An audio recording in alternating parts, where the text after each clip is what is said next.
किसान, मुझे एक बात बताओ, किसी भी कालखंड में किसी किसान ने ये सब्सिडी और दया किसी राजा से मांगी है क्या? हिस्ट्री उठा के देख लीजिए आप।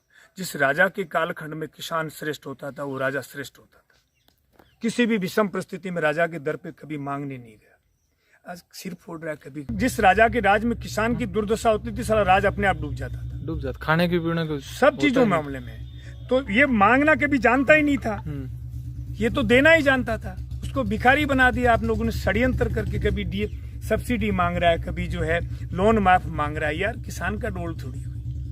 आज तक मैं ईमानदारी से कहता हूं कभी 25 पैसे कोई किसी चीज की मैंने सब्सिडी नहीं ली आज तक। मेरे फवारों पे, ट्रैक्टर पे, पार्ट्स पे, किसी चीज पर। और न किसी मैंने सामाजिक संगठन से डोनेशन लिया है। मांगे वो किसान थोड़ी होता है, जो देना ही जानता था। पहले खलियान लाटने के बाद में गांव के छिपा, धोबी, मणियार, खाती, कुमार जितने भी लोग होते थे, सबको देने के बाद जो बचता उसको अंदर ले जाता था। पूरे गांव का पालनहार किसान था। उसको इतना स्वार्थी बना दिया कि जब किसान, आज वही किसान जब हल जोतता था ना, तो भगवान और धरती से एक प्रार्थना करता था, कीड़ी मकोड़ी के भाग का दे, पशु पक्षी के भाग का दे, गाय और अतिथि के भाग का दे, मेरे अड़ोसी पड़ोसी का भला कर दे, अल्लाह बल्ला टाल दे, ये कह के हल जोतता था। आज वही किसान दवाई की दुकान पे जाके कहता है सबसे महंगा दे दे, देखते ही मर जाए, खाते ही मर जाए, सूंघते ही मर जाए, जैसे उसी की भैंस खोल के ले गए।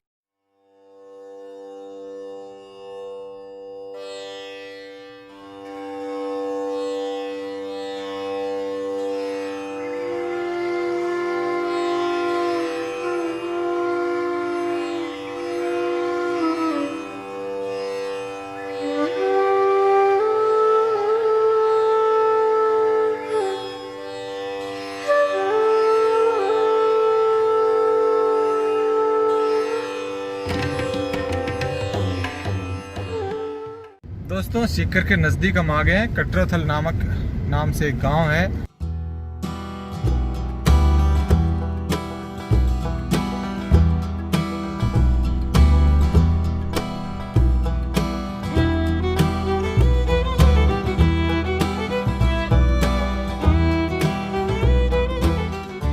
दोस्तों, हम कान सिंह जी के घर पे आ गए हैं और आते ही यहाँ पर कान सिंह जी हमें मिल भी गए। राम राम जी। राम राम जी, नमस्कार। आपका ये जो घर है और मतलब क्या चीज है? मेरा सबसे बड़ा इनोवेशन जो है वो प्रोसेसिंग पे है। पूरा देश आज की तारीख में सबसे ज्यादा जहर जो है प्रोसेसिंग में खा रहा है। अच्छा। जैसे एग्जाम्पल स्वरूप हमारे मसाले जो है टोटल चक्की से पीसे हुए आ रहे हैं, और उन चक्की में पीसे हुए मसालों में कोई भी प्रोटीन, कोई भी गुणवत्ता बचती नहीं है, वो सब नष्ट हो जाती है। हमारे आदि काल से, जब से हमारी सभ्यता की उत्पत्ति से लेकर के आज के 70 साल पीछे तक कभी भी हमने पीस करके मसाले नहीं खाए। हमने या तो पत्थर से बांट के खाए या कूट करके खाए। तो ये अब आजकल वो हाथ से कूटने वाली प्रोसेसिंग नहीं हो सकती, इसलिए हमने छोटी मशीन बनाई है। अच्छा। इसमें ये जो है पूरे, ये आपने खुद ने बनाई है? हाँ, मैंने मेरी देखरेख में बनवाई है। देश में बनने भी लगी है। ये ऊपर नीचे हो करके और ये कूटती है। कूटने के बाद उस चालने से हम जो है वो भी ऑटोमेटिक चलता है। प्रोसेसिंग है। अच्छा, वहाँ से छन के आ जाता है। मसाले हमारे जितने भी है सब हम इसी विधि से यहाँ से तैयार करते हैं। आप खुद भी यही खाते हो? हम तो खाते ही खाते हैं, दूसरों को खिलाते हैं तो पहले हम खाते हैं। अच्छा। मैं तो खुद इसी तरीके से हमारे यहाँ जब चक्की में, तो आप जब चक्की में आटा पीसते हैं ना, तो उसमें एक भी प्रोटीन और गुणवत्ता बचती नहीं है, क्योंकि अच्छा। चक्की से आटा पीसते हुए कि आप हाथ लगाओगे तो हाथ जल जाएगा। जो इलेक्ट्रॉनिक जो चक्की हमारे गांव में जो आजकल पीस रही है, ये चक्की हमारी वो हाथ वाली जो हमारी माताएं बहनें जो पीसती थी पुराने समय वाली, वही चक्की है, पत्थर की। वही स्पीड से चलती है। 1 घंटे में 3 किलो आटा पीसती है बस। तो ये आटा जो इसमें बिल्कुल रत्ती भर भी गर्म नहीं होता, इसकी कोई गुणवत्ता टच नहीं होती। तो ये थोड़ी अलग लग रही है मुझे, ऐसा क्यों? नहीं, सेम वही पार्ट है, वही लेन देन। इसको चलाते हैं कैसे? बिजली से चलती है। बिजली से, लेकिन स्पीड वो है? स्पीड वही है। अच्छा। ये हाथ से भी चला सकते हैं चाहे तो, नहीं तो हाथ बिजली से चला लें। इसी तरीके से हमारी ये चाकी इसमें भी आटा गर्म नहीं होता। इसकी भी MRP जो है मैंने कम कर रखी है। अच्छा। बाकी दाल हम इस छोटी मशीन से तैयार करते हैं, मसाले इसमें कूट करके भी तैयार करते हैं, जैसे नमक ओखली में। हाँ, इस तरह से दालें, मसाले, पूरे किचन का सामान जो है। तेल की भी मैं ठंडी विधि से, एकदम मेरा तेल निकलते हुए एकदम गर्म नहीं होता, बहुत ठंडी तरीके से निकलता है। अच्छा। ये हमारी अभी एक बिलोना मशीन आई है दोनों तरफ से। वैसे ही दोनों तरह इसमें टाइमिंग सेट कर देते हैं। और ये झरना जो है इसका ये चंदन का है। चंदन का है। हाँ, इसकी सुगंध जो है वो घी में भी आएगी। घी और छाछ में दोनों में। हाँ, ये पूरा हमारी जो वैदिक परंपरा है उसके अनुसार है। अच्छा। और उसी स्पीड से ये चलती है और इसमें टाइमिंग के बाद में 1 सेकंड भी ऊपर नीचे नहीं होती है। अच्छा, तो ये सब सिस्टम से अभी ये बन के आई, अब इसका उपयोग होगा। आप इसका उपयोग करोगे अभी? जी इसी से। और इसमें कई जगह पर ऐसे पत्ते वगैरह भी डाल रखे हैं ये सब औषधि सुखा के तैयार करता अच्छा। हूँ। 20-25 प्रयोग करते हैं। खेत में औषधि सुखाता हूँ, लोगों को देता हूँ। अच्छा, ये मतलब हल्दी, दाना, मिर्च, तेल सब कुछ बेचते हैं जी। अभी आपसे कोई खरीदे तो ये रेट लिस्ट है उसकी जी। दोस्तों ये किचन का सामान है जो यहाँ पर पीस करके रख रखा है। नहीं, पीस करके नहीं, पीस के नहीं है, कूट के कूट करके रख रखा है। गुड़ है, चीनी है, मेरे दूध से चाय बना के पी सकते हो आप। ये गुड़ है ये? नहीं, ये तो खांड है। खांड है। ये पड़ा देखो, ये पड़ा। इसमें चावल भी है, इसमें आपने अलग क्या किया? चावल बिना जड़ के। आपके खेत में उगाए हुए हैं? मेरे खेत में नहीं, मेरे जैसे जुड़े हुए किसान उनके खेत में उगाए। अच्छा, बिना जहर के, सब बिना स्प्रे वाले है। ये गुड़ है हमारा। ये गुड़ इसमें आप चाय बना के पी सकते हो आप। ये चना भी हमारा जो गन्ना जो है वो भी बिना केमिकल का है और इसकी प्रोसेसिंग भी बिना केमिकल की। अच्छा।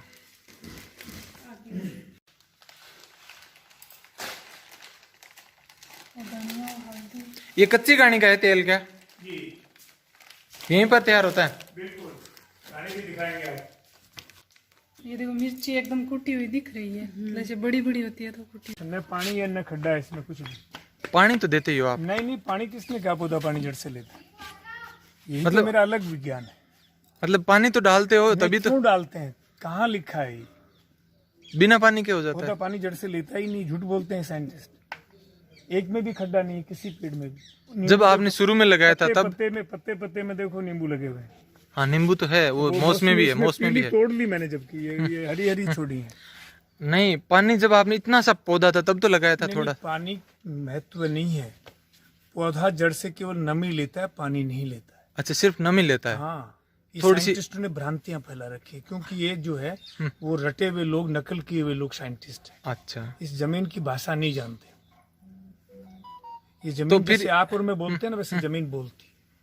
तो ऐसे सीधा ही आपने जब पौधा लगाया हाँ। तो इतना बड़ा कैसे हुआ बिना पानी के? नॉर्मली अपन घर पे लगाते थोड़ा हैं। बहुत तो पानी आस पास डाला होगा। नहीं, मैं कह रहा हूँ ना आपको, पानी नहीं डाला महत्व नहीं है। अच्छा। पौधे की जड़ में नमी रहनी चाहिए। मेरा एक भी पौधा ऐसा नहीं है जिसमें सूखे का ढेर नहीं लगा हुआ है। इसमें फुटान आ रहे हैं कि नहीं आ रहे? हाँ, ये पौधा खड़ा। पानी, इसकी जड़ें 2 फुट नीचे से शुरू होती है। इसमें तो है ही नहीं कोई पानी का। कुछ भी नहीं है, वो सामने खड़े।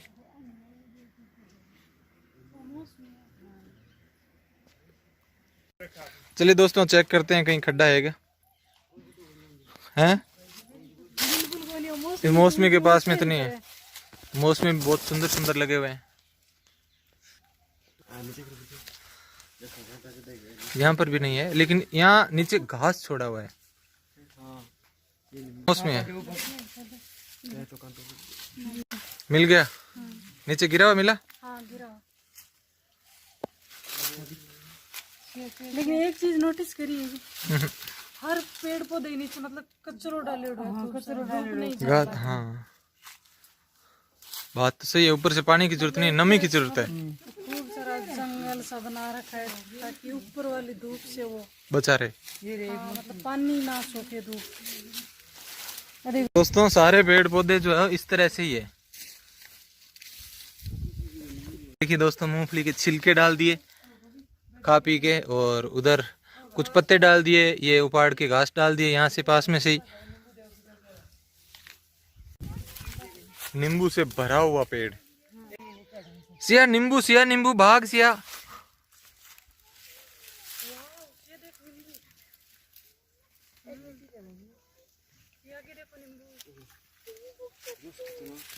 नींबू ये हैं? घरे ले चला? एक ले ले। अरे नीचे बढ़िया बैठिए। बस बेटा। अच्छा, नीचे है नीचे बढ़िया दो बढ़िया रे। लेकिन ये देखो जो है ना, ये एकदम मतलब रस से भरा हुआ है, रस से भरा हुआ है। जैसे रसगुल्ला हो। ये देखो, नहीं तो नींबू ऐसे होता नहीं है। ये अरिंड का पेड़ है दोस्तों, अरिंडा है, अरिंड ये नहीं, ये देखो सूखे हो रहे हैं यहाँ पर।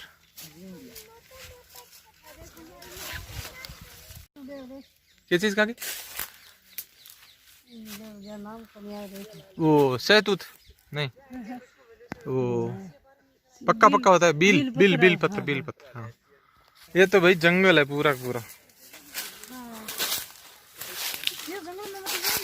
और यहाँ पर ऐसे ही पेड़ पौधे की जो पत्तियां है, नीचे घास फूस है, सारा ऐसे ही है, नेचुरल प्राकृतिक, ना कोई साफ है ना कुछ सफाई है। क्या कुछ गड़बड़ है इधर आओ।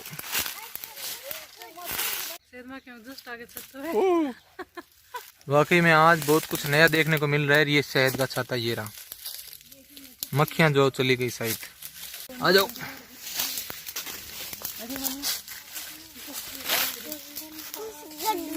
पता चला है जंगल मस्त है नीचे, वो भी सूखे राजस्थान।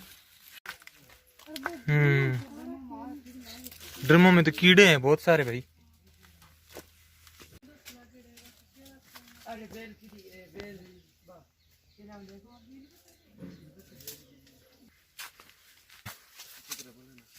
तो आप ये बताइए कि हम अपने घरों में पेड़ पौधे लगाते हैं, उसमें पानी डालते हैं, आप बिना पानी के शुरू से ही पालते होगे इन पेड़ पौधों को? बिल्कुल। ऐसा कैसे संभव हो सकता है? ये किसने कहाँ लिखा है कि पौधा पानी जड़ से लेता है? हमने तो देखा है। और देखा नहीं है आपने, सिर्फ सुना है इन साइंटिस्ट। हाँ हाँ, पौधा पानी जड़ से लेता ही नहीं है। लेता ही नहीं है। नहीं लेता। पौधा जड़ से केवल नमी लेता है। अच्छा। और नमी को मेंटेन करने के बहुत सारे तरीके हैं, कि बहुत सारे तरीके हैं। पहला तरीका ये है कि जमीन की तासीर कैसी है। अच्छा। दूसरा तरीका ये है कि आपके जो है वातावरण कैसा है। तीसरा तरीका है कि जो मैं पौधा लगाता हूँ उसके 2 फीट की परिधि में मैं आच्छादन करता हूँ। अच्छा। सूखे घास फूस वनस्पतियों को उसे ढक देता हूँ। तो पानी तो सूर्य भगवान उठाता है। अच्छा। व्यायाम हम पौधे पे करते हैं। यदि पौधा जमीन से पानी उठाता है तो 2 पौधे ले लें आप। एक में 2 फीट की परिधि में दोनों का खड्डा कर दें और दोनों के पानी को खड्डे को भर दें।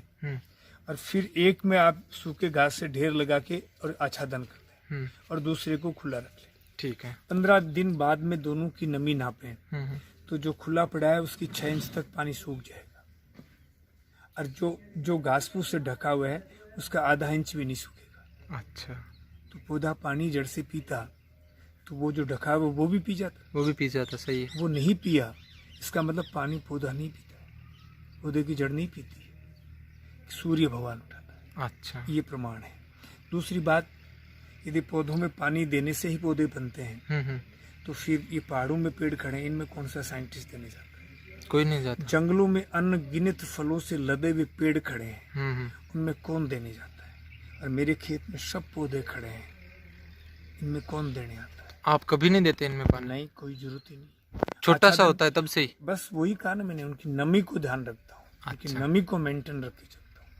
यदि नमी कम हो गई तो पानी देता हूँ। अच्छा। नमी देने के लिए। अच्छा। पानी देने के लिए पानी नहीं देता हूँ। अच्छा। पौधे की जड़ को नमी देने के लिए पानी देता हूँ।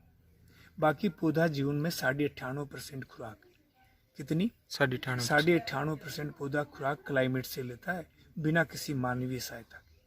सिर्फ 1.5% खुराक ही जड़ से लेता है, सिर्फ 1.5%। मानव से या जड़ से? जमीन से 1.5% ही लेता है। अच्छा। बाकी 98.5% बिना किसी मानवीय सहायता के क्लाइमेट से लेता है, हवा से, पूरे मौसम से। 98%। अच्छा। और उस 1.5% में 26 पोषक तत्व होते हैं, जिसका भंडार जमीन में भरा पड़ा है। केवल वो जड़ों के अनुरूप नहीं है। अच्छा। आपके किचन में पूरा सामान भरा पड़ा है, मिर्च मसाले धनिया हल्दी सब कुछ, लेकिन आपको बनाना नहीं आए तो आपके खाने के अनुरूप नहीं है। आप टिफिन लाएंगे, टिफिन वाला ये नहीं जानता कि कितना खाएंगे और क्या खाएंगे, वो अपना पैकेज ठोकता है। वैसे ही ये डीएपी यूरिया हमारी टिफिन व्यवस्था है। अच्छा। अब आप संतुष्ट किससे होंगे? जब आपके घर में आपकी गृहिणी आएगी, वो जानती है आप कितना खाएंगे और क्या खाएंगे, वही बना के खिलाएंगे, तब आप संतुष्ट होंगे, आपका स्वास्थ्य अच्छा रहेगा। सेम वो की वो धरती की गृहिणी जो है सूक्ष्म जीवाणु होते हैं, अच्छा। 1 ग्राम गाय के गोबर में 300 से 500 करोड़ सूक्ष्म जीवाणु होते हैं, जिनको मैं मल्टीप्लाई करता हूँ, खरबों में परिवर्तित करके मैं खेत में उतारता हूँ। मैं रेत के टीलों को और चिकनी मिट्टी को सेम इक्वल पोजीशन में उपजा सकता हूँ। जमीन का कोई महत्व नहीं है, महत्व सूक्ष्म जीवाणुओं का है। अच्छा। ये साइंटिस्ट गलत धारणाएं फैलाते हैं, नाइट्रोजन फास्फोरस वो कम है, वो कुछ भी कम नहीं धरती। इसके लिए केवल आप अपने खेत में एक टांका बना लें पानी का। हाँ, जिसको मारवाड़ में कुंड भी कहते हैं। टांका या कुंड जो है वो आप बना लीजिए, और उससे आपके खेत में मनचाहे पेड़, धरती का कोई मतलब नहीं है, इस धरती में ये नहीं उग सकता, इसमें ये नहीं उग सकता, इसको मैं कभी नहीं मानता। जो माँ भारत में बच्चा पैदा करती है वो अमेरिका में भी करती है। धरती का कोई रोल नहीं है, रोल है आपके क्लाइमेट का, आपके पानी का और आपके सिस्टम का, आपके बीज का। तो ये सब चीजें उसके अनुकूल होगी तो धरती को तो बच्चा पैदा करना ही पड़ेगा, ये सीधा सा नियम है। अब उसके लिए जो धरती के लिए पोषक तत्वों की आवश्यकता होती है वो धरती में भंडार भरा पड़ा है। अब मैं आपको एक एग्जांपल देता हूँ पानी का, कि आप देखिए, आप अपने खेत में से जाकर के और 100 किलो हरा घास ले लें। उस 100 किलो हरा घास को आप कड़ी धूप में सुखा लें। 4-5 दिन सुखाने के बाद जब उस घास का वजन करेंगे तो उसका वजन आएगा 22 किलो। 78 किलो क्या था? पानी। पानी कहाँ गया? उड़ गया, क्लाइमेट, वातावरण में गया। अब आपने न्यूटन को सुना? न्यूटन एक वैज्ञानिक हुए जिन्होंने ये कहा है अपने सिद्धांतों में, अपने प्रयोगों में, कि प्रत्येक भारवान वस्तु ऊपर से नीचे की ओर आती है। समझ गए आप? तो यदि वो न्यूटन इस सिद्धांत को प्रतिपादित करने से पहले भारत आ जाता तो वो इस सिद्धांत को कभी प्रतिपादित नहीं करता। अच्छा। बेसिक रूप से आप देखेंगे कि तो न्यूटन ये बात गलत कर रहा है। भारतीय दर्शन शास्त्र के अनुसार हम मानते हैं कि प्रत्येक भारवान वस्तु ऊपर से नीचे की ओर आती है। बर्फ को ऊपर से डालोगे तो नीचे आएगी, नीचे आएगी। पानी को ऊपर से डालोगे तो नीचे आएगी, नीचे आएगी। लेकिन उसकी वाष्प बनाओगे, भाप बनाओगे तो ऊपर जाएगी ना। ऊपर फिर जाएगी। न्यूटन सही कहाँ हुआ? भारतीय दर्शन शास्त्र क्या कहता है? दर्शन शास्त्र ये कहता है कि ऊपर नीचे नहीं जाती, प्रत्येक वस्तु अपने मूल घर में जाती है। अच्छा। जहां से जो चीज आई ना वो वहीं जाएगी। ये शरीर पंच तत्व से बना हुआ है और पंच तत्व में विलीन हो जाएगा। आत्मा जहां से आई है वहां चली जाएगी। ये सीधा सा बेसिक सिद्धांत है, ये पूरा का पूरा संपूर्ण विज्ञान है। जब वो पौधा, मैंने जैसे आपसे कहा 78 किलो, निर्विवाद सत्य है कि पौधा अपने जीवन काल में खुराक के रूप में 78% पानी लेता है, लेकिन ये वैज्ञानिक कहते हैं कि वो जड़ से लेता है और मैं कहता हूं वो क्लाइमेट से लेता है। इसका प्रमाण है, यदि वो पौधा पानी जड़ से लेता तो जो पानी उड़ा 78% वो जमीन में जाता, तो ये तो वातावरण में गया, तो फिर कहां से लिया?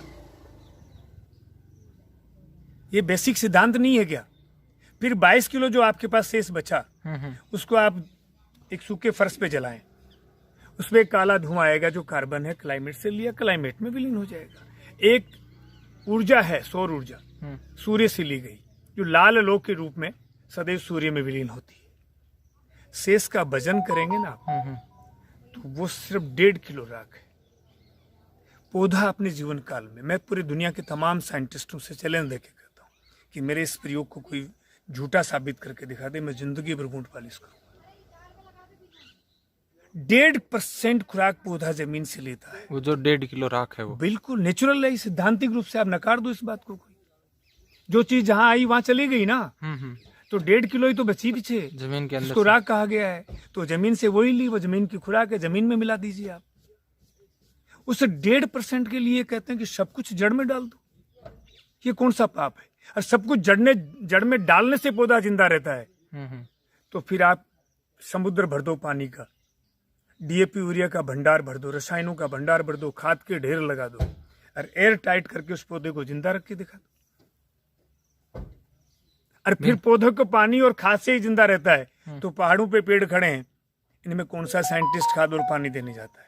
जंगलों में अनगिनत फलों से लदे पेड़ खड़े हैं, इनमें कौन सा साइंटिस्ट खाद और पानी देने जाता है? जब जंगल में और पहाड़ पे पेड़ लग सकते हैं तो आपके और मेरे खेत में नहीं लग सकते। ये कौन सा बेसिक सिद्धांत है? ये साइंटिस्ट समझा दे। दूसरी बात, वो 1.5% जो है उसमें 26 पोषक तत्व होते हैं, और प्रत्येक जमीन में, मैं गारंटी से कहता हूं साइंटिस्टों को, मैं रेत के टीलों को और चिकनी मिट्टी की धरती को, दोनों को इक्वल पोजीशन में उपजा सकता हूं। ये नाइट्रोजन फास्फोरस की बात ही नहीं है। ये 70 साल में देश के किसान को 4 चीजों के नाम नहीं सिखा सके। क्यों झूठ फैलाते हैं ये? केवल धरती की जांच होनी चाहिए कि किसमें कितने सूक्ष्म जीवाणु हैं। केवल सूक्ष्म जीवाणु का है, भंडार भरा पड़ा है। 26 पोषक तत्वों का भंडार प्रत्येक धरती में, रेत के टीलों में भी है और चिकनी मिट्टी डेयरी में भी है। बेसिक अंतर क्या? चिकनी मिट्टी में सूक्ष्म जीवाणु को प्रोटेक्शन मिलता है, इसलिए वो मरते नहीं है, इसलिए उपजने में वो ज़्यादा अच्छी होती है।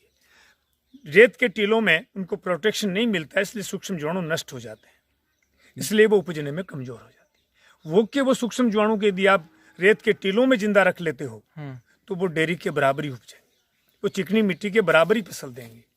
तो खेल सूक्ष्म जीवाणु का है, और सूक्ष्म जीवाणु को सबसे बड़ा भंडार 1 ग्राम गाय के गोबर में, देसी गाय के गोबर में 1 ग्राम में 300 से 500 करोड़ होते हैं। उनको मैं मल्टीप्लाई करता हूँ, खरबों में परिवर्तित करके धरती पे उतारता हूँ। वो सेना हमारी, वो जाकर के उस भंडार में से भोजन को पकाती है। उसमें सूक्ष्म जीवाणु का वही रोल है जो आपके घर में आपकी घरवाली का रोल है। आपके घर में घरवाली को पता है कि आप कितना खाएंगे, क्या खाएंगे, उसी क्वांटिटी में, उसी क्वालिटी में वो पका करके खिलाती है, तो आप मजबूत रहते हैं। टिफिन वाले से लाएंगे तो वो क्या पकाता है, क्या खाता है, उससे कोई तालतम नहीं है। 4-6 महीने में आपके घुटने टिक जाएंगे। ये सीधा सा विज्ञान है। तो वो टेम्परेली, ये डीएपी, यूरिया, ये ट्रॉलियां भर के खाद, चाहे किसी की भी ट्रॉली होंगी, देसी खाद, फला खाद, सब बकवास है। ये सब के सब टीपन व्यवस्था है, इससे धरती कमजोर होती है, जैसे मनुष्य टीपन खाने से कमजोर होता है। तो खेत में जैसे ट्रॉली भर के खाद डालते कोई हैं, जरूरत नहीं है, कोई रोल नहीं है इसका। अच्छा, कोई भी रोल नहीं है, किसी भी की खुराक नहीं है। ये इन्होंने भ्रांति फैला रखी, गोबर को सड़ाओ और गड़ाओ, और इनकी ब्रेन सड़गड़ गया है। अच्छा। ये 4 किताबें लोगों की लिखी हुई पढ़ते हैं। साइंटिस्ट की परिभाषा जानते हैं? अनुसंधान करता। अरे इनका अनुसंधान के नाम से कुछ भी योगदान नहीं। दुनिया में जैविक और रसायन दोनों पद्धतियां जो है विदेशी लोगों के द्वारा बनाई हुई है। हमारे किसी साइंटिस्ट का इसमें रत्ती भर भी कोई योगदान नहीं। ये लोग तो किया क्या, साइंटिस्ट बने कैसे? 4 किताबें लोगों की लिखी हुई है, उनको रटते हैं। रटने में और नकल करने में कोई बेसिक अंतर नहीं है, इक्वल पोजीशन है। उसको रटने के बाद 10वीं का पेपर इन सब साइंटिस्टों को दे दो, एक भी सोल्व नहीं कर पाएगा, क्योंकि रट के पास में सब। तो ये रट करके एग्जाम पास कर लेते हैं और दूसरे दिन साइंटिस्ट हो जाते हैं। जो जमीन से बात करता है, पौधों से संवाद करता है, 18 घंटा खेत में तपस्या करता है, इसको ये अनपढ़ और गंवार कहते हैं। ये कौन सा विज्ञान है? इसका दुर्भाग्य क्या हुआ कि किसान के जो अपने बच्चे थे, जो पढ़ लिख के तैयार हुए, जो खेती में जिनको रिसर्च करना था, वो नौकरी करने चले गए। नौकरी के बारे में हमारे पूर्वजों ने बहुत साफ शब्दों में लिखा। जीवन पद्धति के 3 तरीके हैं जीवन जीने के। उत्तम जो है खेती बताया, मध्यम जो है व्यापार बताया, और नीच नौकरी बताई। आजकल तो नीच नौकरी सबसे ज्यादा, जो तो तीव्र बुद्धि के लोग थे वो नीच में चले गए, इसलिए उसकी उपादेयता बढ़ गई। और जो मंद बुद्धि के, जिनको कहीं काम नहीं मिला, वो खेत में आके खड़े हो गए। जिनका कोई अपना प्रयोग नहीं ना, लोगों ने जिनको आकर के जितनी चाबी भरी उतने उन्होंने काम करना शुरू कर दिया। इसलिए जो उत्तम व्यवसाय था वो नीच हो गया, उसकी उपादेयता घट गई। मोची का बेटा मोची का काम क्यों नहीं करे, नाई का बेटा नाई का काम क्यों नहीं करे, हीन भावना क्यों लाता? सही। MBA करने के बाद उसमें नए प्रयोग करे, हाँ, सही। नए रिसर्च करे, ऐसे ही खेती में करे, नए संसाधनों का, हमारी पुरातन और आधुनिक सुविधाओं का हम समन्वय करें तो आगे बढ़े। आज मुझे इससे बड़ा दुर्भाग्य कोई है क्या?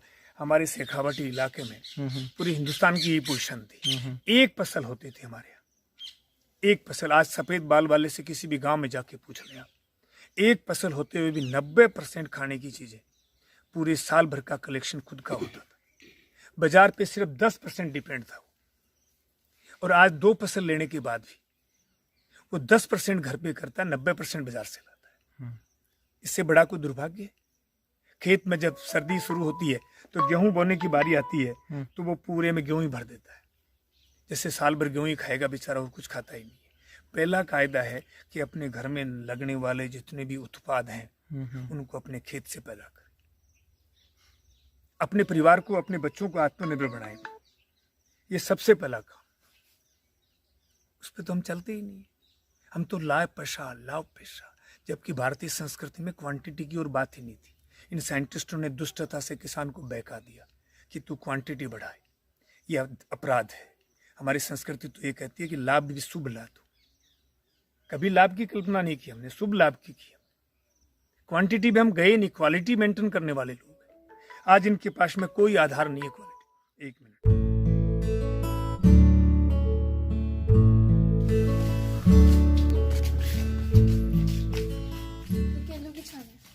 केल्लू की। हाँ, आसाम में बनती है ज्यादातर। अच्छा, इस तरह की आसाम में ही होती है। ये तो उसके हैं, क्या बोलते हैं उसको, छत तो खजूर की। नहीं, ये केल्लू है। अच्छा, बांस की है। ये नीचे बांस है, ऊपर केल्लू है। ऊपर केल्लू है। और ये अपने वाली ईंट है क्या, अपने जो एरिया में होती घर है? पे बनी है। और बीच में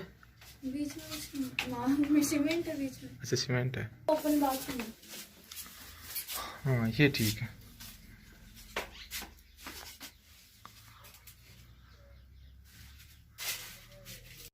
दोस्तों, ये ईंटों का जो टेक्सचर है वो हमें बहुत ही शानदार लगा। एकदम रेड कलर की ईंट है और बीच में व्हाइट पुट्टी दे दी। अच्छा, कलरिंग है व्हाइट। और बाहर से पूरी तरह से ये गोबर का ही है। नहीं, तैयार। ये आपके गेस्ट के लिए क्या? इस साइड वाला पूरा पार्ट है। जो फॉरेनर्स आते हैं वो भी रुकते हैं और बाकी भी है। पूरी तरह से लकड़ियों से बना हुआ है और ऊपर इसे सरकंडे की बाती बनी हुई है। हाँ, छत भी अलग अलग एकदम साफ करके बनाई हुई है। गांव में देखा था ना, झोंपड़ा। हाँ, उसी का है। एरण एरण एरण। हाँ, एरण वाला।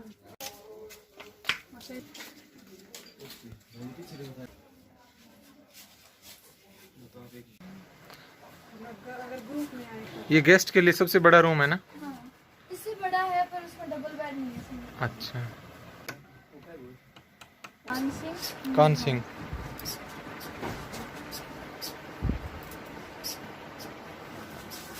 अच्छा, बीच वाला पार्ट अलग है, बदलने के काम आए नहीं। छत किस तरह की है देखिए दोस्तों, एकदम अच्छे तरीके से सफाई करके और नीचे पंखा लगाया हुआ है। ये शायद लोहे का कुछ बना के लगाया हुआ है नहीं? हाँ, ये लोहे का चक्कर है चारों ओर इसके, और इस तरह से क्रॉस बना के फिर पंखा है।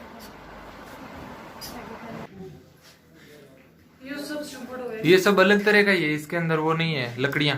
इसके अंदर कोई ना सपोर्ट भी नहीं है, इसे सपोर्ट दिलाते हैं ग्राउंड बना। अच्छा, डोली है, डोली। वो है, ईंटें हैं। अच्छा, सिर्फ ईंटों से शेप दिया हुआ है ना ऐसे ही। इसको ऐसी को डोली बोलती है, बिना सपोर्ट से। और इसमें भी गोबर मिक्स है ना? गोबर मिक्स। आवाज वापस आ रही है ऐसे कैसे? और यहाँ से इकोसिस्टम है इसमें। यहाँ से आप कुछ भी बोलोगे ना तो इको होगा उसका। सेट किया हुआ है कुछ? नहीं, ये ईंटों, ऐसी ईंटों से बना हुआ है, इस तरीके से बनाया है कि यहाँ से कुछ भी बोलोगे ना हाँ, हाँ। तो वो गूंजेगा। हेलो, आवाज वापस जा रही है, पीछे जा रही है, बाहर जा रही है। दोस्तों, ये कमरा जो है मुझे बहुत अच्छा लगा।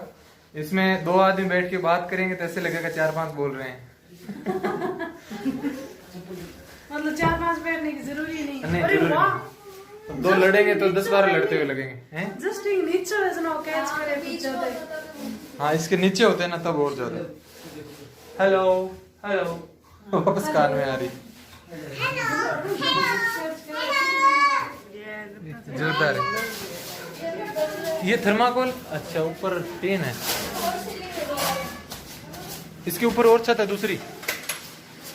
टेन थी, उसके नीचे 4 सीलिंग का काम चल रहा है। ये सब महापुरुषों के नाम के ऊपर है।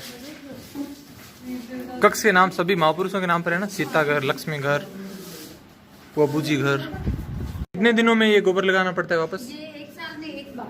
1 साल में एक बार? एक ही बार? गंदी नहीं होती दीवारें। लेकिन आंगन का हो, जैसे इसमें आंगन का ये हाँ, आंगन तो हर 7 डेज में लगाने होते हैं। 7 दिन में? हाँ, हर 7 डेज में। चिकनी मिट्टी से रहती है ना, लिपा गया ये। रेड चिकनी मिट्टी डाल के और गोबर दोनों को मिक्स करके फिर किया जाता है। और फिर उसके बाद में ये फिर लिपाई इसके ऊपर गोबर ही की लिपाई। बार बार। हाँ, तो उसमें चिकनास आ जाता है तो वो ऑलरेडी। हाँ, और बैल बच्ची सब आपके ही हाँ, है? सब बच्चे और सब अपनी है। और ये खेत ऐसे ही रहता है साल भर, घास फूस से भरा हुआ? हाँ, क्योंकि ये अभी कटाई हो गई ना, हम्म। तो मोट और मूंग थे इसके अंदर। अच्छा। तो कटाई कर दी इसमें, और अब ये है घास, आराम से घास निकाल लिया मोट मूंग? जी बिल्कुल। कितने हुए? अब कितने वो क्वांटिटी, मैं तो बाहर आती नहीं हूँ खेत में, वो उन्हीं को पता है कौन सी। कुआं है क्या आपके साथ में? नहीं, अपने ट्यूबवेल है, ट्यूबवेल है? हाँ। ट्यूबवेल उसी का पास। उससे फंवारे से होते हैं कि हाँ, सिंचाई? हमारा पत्ती है अपने पास। अच्छा।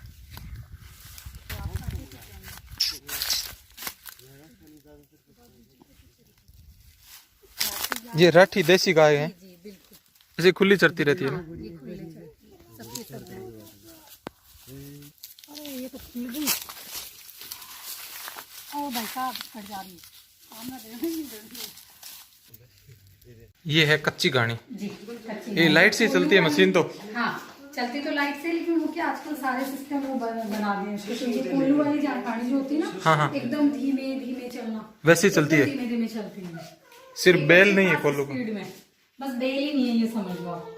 एकदम धीरे धीरे चलती है, अच्छा। बहुत स्लो चलती है। किस का निकालते हो? एक तो सरसों का और एक सरसों, मूंगफली और तिल। तिल। तीनों।